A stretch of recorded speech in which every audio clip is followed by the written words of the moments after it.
May nag-comment dito, boring ka bro, wala kang pangalan, boring pala ako, ba't ka nanonood? Ka na manood, no? Doon ka na lang manood kay Ballers kasi maraming trade yun. Ewan ko kung ilan ang tumama. No?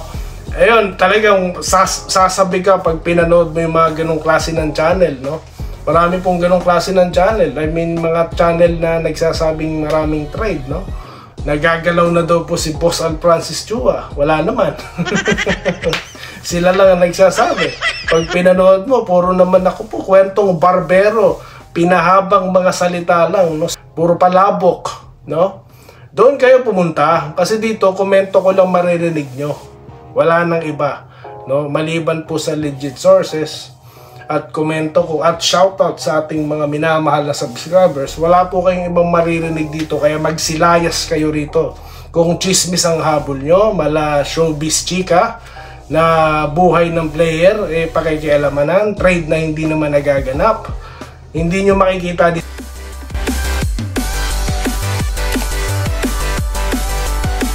Yo, what's up guys? Welcome back. Dito po si Denner Gadoy TV Sports. Well, ating pag-uusapan guys ay ito. Okay, yung trade po na naganap between Magnolia, Titan, Junicio at Kun. Okay, meron tayong nakaraang topic dyan, no? Ngayon, meron daw po kasing dahilan at nangyari yan. Ano yan? Sa pagpapatuloy malalaman nyo. Ito pa, sa kartadang 1-3 ng Barangay Ginebra, ano sa tingin nyo, no? Ang dapat ayusin, okay? I-adjust ng barangay, alright? So yan po, at mga pa-shoutout. Bago po yan, magpapasalamat po na si Doy TV, ha? 18k subscribers guys. Naku po, hindi po ganun kadali, no? Na ano po, alam niyo yan, may maniwala sa inyo, pero nandyan po kayong sumusuporta. Maraming salamat. Sa hindi pa po kumbinsido, baka nagkakalimutan tayo, mag-subscribe na po kayo. No, road to 19,000 na po ang Doy TV Sports. 900 na lang pong inaantay.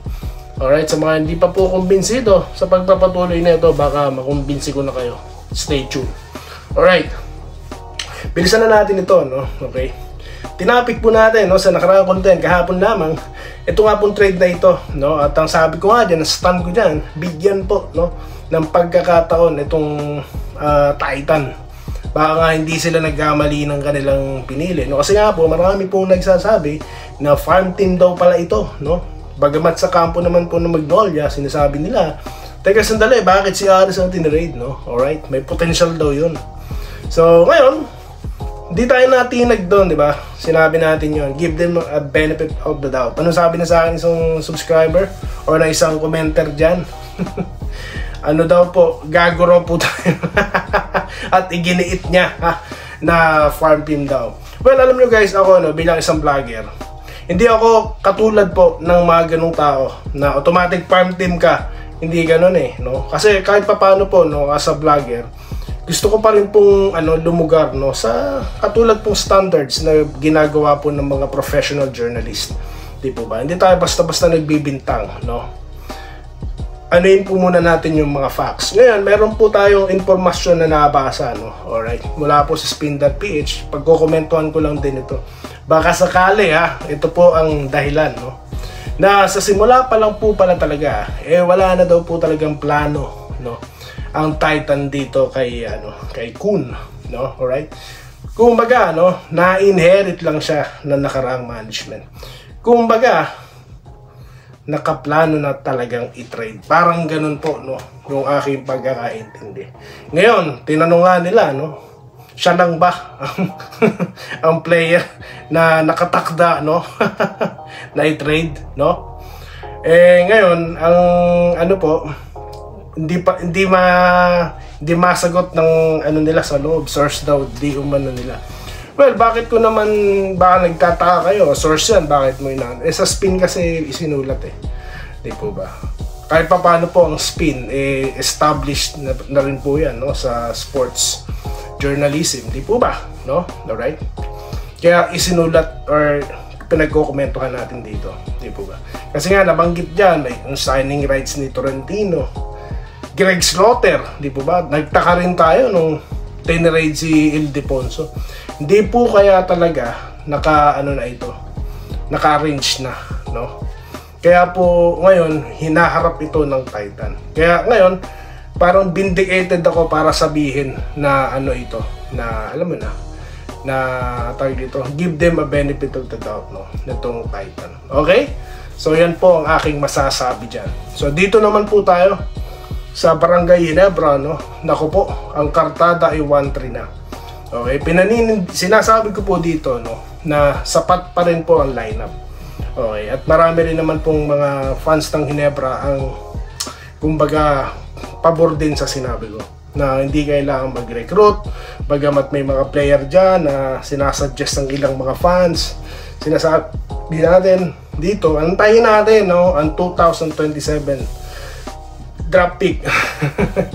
Dahil sapat ang nandyan, no. Adjustment na lang, guys, ang kulang, no. Muntik ng talunin ng San Miguel, no.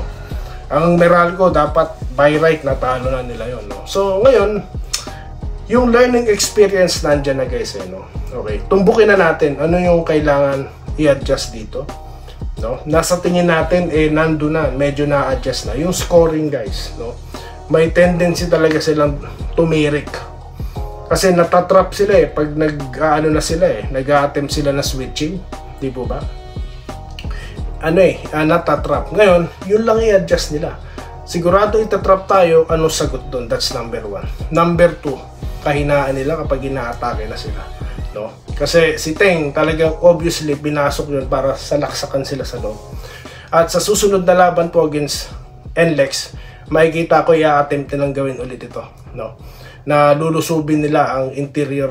So yan, kailangan pang fighting yan, di po ba? Then sunod po, no, dapat markahan na din yung mga, no, pangatlo na natin to and the last, yung pag nakita mo na yung player na shooter yon, alam mo na sa isip mo kung ano ang target nun. Katulad na ito ni yung nakailang 3-point shot sa San Miguel, di po ba? So dapat gwardiyahan mo na. So may makikita tayong mga obvious player na nandyan ipinapasok, may plano itong gawin, no. So yan po yung nakikita ko lang dyan, no. At kapag nagawa yan, no, yan lang naman naging kahinaan kung tutusin, di ba, kayang talunin yung malakas at defending team na San Miguel. Dahil ang San Miguel po barometer nga po, no. Kung gusto mo kung sa tingin mo competitive na yung team mo, pag natalo mo yan, may chance ka na, di ba? So yan po ang sa tingin ko dyan. Alright, so shoutout na po tayo, guys. Shoutout na po tayo. Dito tayo kay Bernard Ohano Aguilar, nag-Good AM at present. Okay, si Junicio, tama, sabi mo may laro at depensa, shooter pa. Sabi po yan ng mga fans, no. Ano ko lang po, inulit ko lang, no. Alright, Minerva Java, hello po, Sir Doy, ilang season din naman na palagi nasa ilalim standing ang Ginebra, tapos yung dito umaangat hanggang umabot sa finals. Yun na nga po, no. They have a lot of experiences, no, learning experience. Di po ba? Alright, dito tayo, nagpapa-shoutout po si Sir Joseph Pineda, no. Okay, present lagi. Edgar Manay, good AM Doy. Ang problema sa ating paboritong team na GSM ay ang depensa nila malambot. Bakit di gumawa ng defensive? Yun na nga po ang kailangan, adjustment lang no. Di na po kailangan kumuha, nandyan na po yan, no. Alright, wag po kayo makikinig sa ilang vlogger, no, na tinirade na daw si ganito, blockbuster, tas ngayon kukuha na naman ng player. Wag po kayo maniniwala sa mga ganyang vlogger, kaya tanggalin nyo na po sa isip nyo yan. Kung sino po yung nandyan, yan po yung aasahan ng team, okay? Marami po kasing vlogger na puro na lang Ginebra ang tinatopic. Fake news naman ang laman, no? Kwentong barbero lang naman ang kuro-kuro lang naman. Kaya tanggalin nyo po sa isip nyo na yan, no? Alright? Alejandro Tronson, si Sir, nag-Good AM Doy TV. Buenas po ang mags dyan sa trade na yan. Okay, Wenceslao Hapon, nag-Good PM Boss Doy TV. Lagi kami susuporta sa iyo, boss. Salamat po. Roderick Rodriguez, Boss Doy, wala tayong magagawa kung ayaw na kumuha ng big man na Ginebra, pero mas okay sana kung makukuha nila si Greg Sila, no? Oh well, I agree naman. Okay naman po talaga, no. Pero for what reason, no, kung bakit hindi nila ginagawa 'yan, no? Eh syempre, tinitignan pa po nila yung situation. No, tinitignan pa po. Right after the game of NLEX, diyan na po magkakaroon ng malupit na desisyon. Abangan natin, no. Sigurado po, no. Juan Solegue na nagpapa-shoutout, yun din po si Jessimar Molato, no? Shoutout idol, okay naman siguro yun. Isa ako sa Mags, ayan. Sabi ko sa inyo marami pong mga taga-ibang team dito na pumapasok. Budolara Maro, no? Ayan, mga taga-Mags siguro ito. Ronaldo Guerrelao, kayang-kaya ng jeans, sipag lang ng player ang kailangan. Di na kailangan ng big man yan, yes. Yude Kabayan Doy,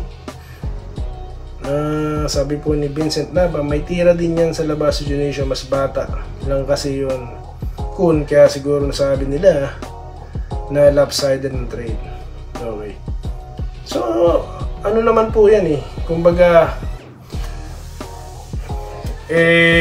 tignan na lamang po muna natin guys, no? Kasi yung mga nabanggit ko ngayon, no, na tila nakaplano pala na yan, no? So, ano magagawa na nag-take over lang, di po ba? Kumbaga, kailangan i-execute yan. Di po ba? Kaya bigyan natin sila ng benefit of the doubt. Pagkatapos na lahat yan, no? Eventually, di ba? Nangako naman sila, di ba? Na magbibigay sila ng magandang laro sa liga, no? Alright. May nag-comment dito. Boring ka, bro. Wala kang pangalan. Boring pala ako. Ba't ka nanonood? Huwag ka na manood, no?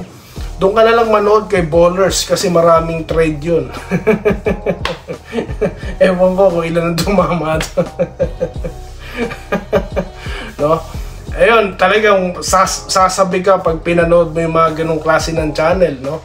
Marami pong ganong klase ng channel. I mean, mga channel na nagsasabing maraming trade, no? Nagagalaw na daw po si Boss Al Francis Chua. Wala naman. Sila lang ang nagsasabi. Pag pinanood mo, puro naman ako po kwentong barbero. Pinahabang mga salita lang, no? Puro palabok, no? Doon kayo pumunta. Kasi dito, komento ko lang maririnig nyo. Wala nang iba, no? Maliban po sa legit sources at komento ko at shoutout sa ating mga minamahal na subscribers, wala po kayong ibang maririnig dito, kaya magsilayas kayo rito. Kung chismis ang habol nyo, mala showbiz chika na buhay ng player, pakikialamanan, trade na hindi naman nagaganap. Hindi nyo makikita dito yung Christian Arahan, good morning, Doy, always present, may comment o wala. Salamat po ay Sir Christian Arahan, no? Celso Butay, weakest team. Sino pong weakest team dyan? No? Ayan po, no? Mark James, good day. Dave, sa'yo, idol, dapat lang kumuha ng ibang player sila. Pa-shoutout, Guisado family. Brainy, na first comment, ha? Shoutout po, mga taga Bagong Silang, Caloocan. So, yun lamang po, guys, ang ating topic ngayon, no? More to come guys sa mga shoutout natin dito lamang sa Dendy at Doy TV Sports. At yun po, no, maraming salamat sa inyong lahat. Pero po tayong isinasagawa, no, is na-execute. Tignan ko lang po kung ano magiging resulta, no. Alright. So kumilos na si Doy TV. Ano yon? Next time sasabihin ko sa inyo. Maraming salamat sa inyong lahat. Ma'am Irene Quiles, no. Alam ko nanonood kayo, Sir Joseph Pineda, Ramil Gonzaga, Ramil Raimundo. Alright? So, yun lamang po at magandang araw po sa inyong lahat. Salamat po sa panonood. Subscribe na para sa mga susunod na basketball at boxing videos.